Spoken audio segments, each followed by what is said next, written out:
Welcome, everyone, to today's Explainer. Okay, let's dive right into this, shall we? We are going to completely break down the Special Intensive Revision, or SIR, of the electoral rolls that's happening right now in Telangana. I know, bureaucracy and government forms can feel like an absolute maze. It's confusing.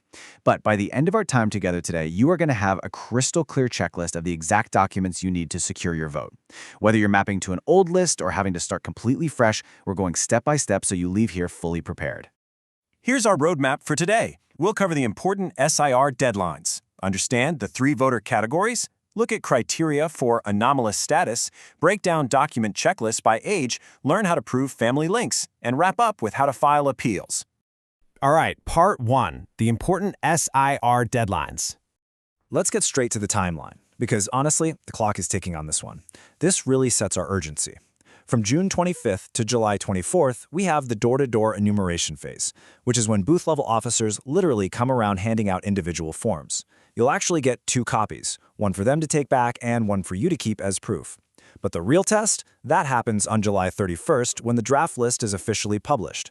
That kicks off a super critical notice and hearing period ending on September 28th, which leads us right up to the absolute final publication on October 1st. You know, during that initial door-to-door phase, you might notice 2 different groups of people in your neighborhood. You've got the government booth-level officers, or BLOs, and the political party booth-level agents, or BLAs. They work together out there, and it actually brilliantly illustrates the whole design of the system. They're out there simply to ensure a fair process. It's built-in checks and balances to make absolutely sure eligible voters are added, and ineligible ones aren't. Moving on to part 2, understanding the 3 categories. So when that July 31st draft list drops, depending on the details you provided, you are going to land in one of 3 distinct categories. Let's unpack them. The year 2002 is the magic number here because that was the last time Telangana had an SIR. If you or up to 6 allowed relatives like your parents or grandparents map cleanly to that 2002 list, you're mapped. You need 0 additional documents. You're completely good to go. But if you couldn't provide those 2002 details, you're considered unmapped. And if you did provide the 2002 details, but the system found some sort of logical error, well, you become anomalous. For both unmapped and anomalous categories, you'll receive a notice, and you absolutely must present specific paperwork. Okay, Section 3, criteria for anomalous status.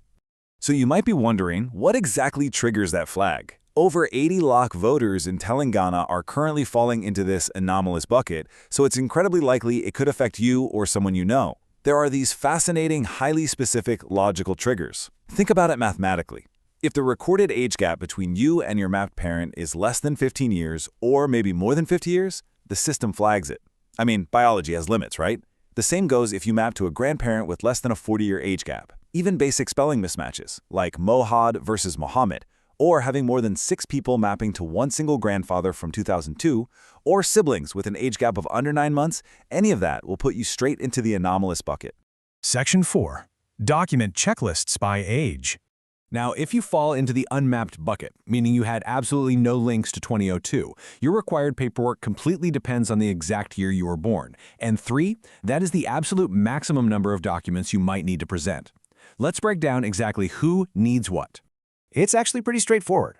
If you were born before July 1st, 1987, you just need 1 document proving your own identity. If you were born between July 1st, 1987, and December 2nd, 2004, you're going to need 2 documents, 1 for yourself and 1 for either your mother or your father. And for our youngest voters out there, born after December 2nd, 2004, you'll need 3 distinct documents, yours, your father's, and your mother.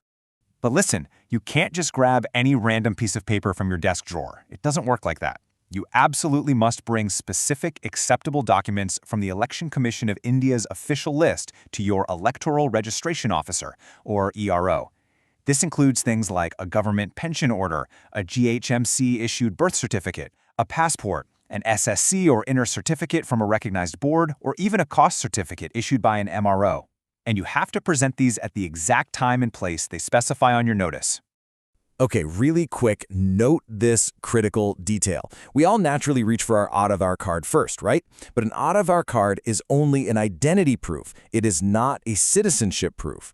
If you choose to use it, it absolutely must be paired with one of the other acceptable documents from the official ECI list we just talked about. Section 5, proving anomalous family links. So what if you aren't unmapped? But instead, you were flagged as anomalous because of a spelling mistake or a weird age gap. This is the key to solving the anomaly puzzle. Unmapped voters are essentially starting completely from scratch. They have to prove their fundamental identity using that strict ECI list. But if you're anomalous, you are simply trying to prove that the person you linked yourself to from the 2002 list is indeed your genuine relative. You're just proving a connection, not your entire citizenship from scratch. And honestly, here is some genuinely great news.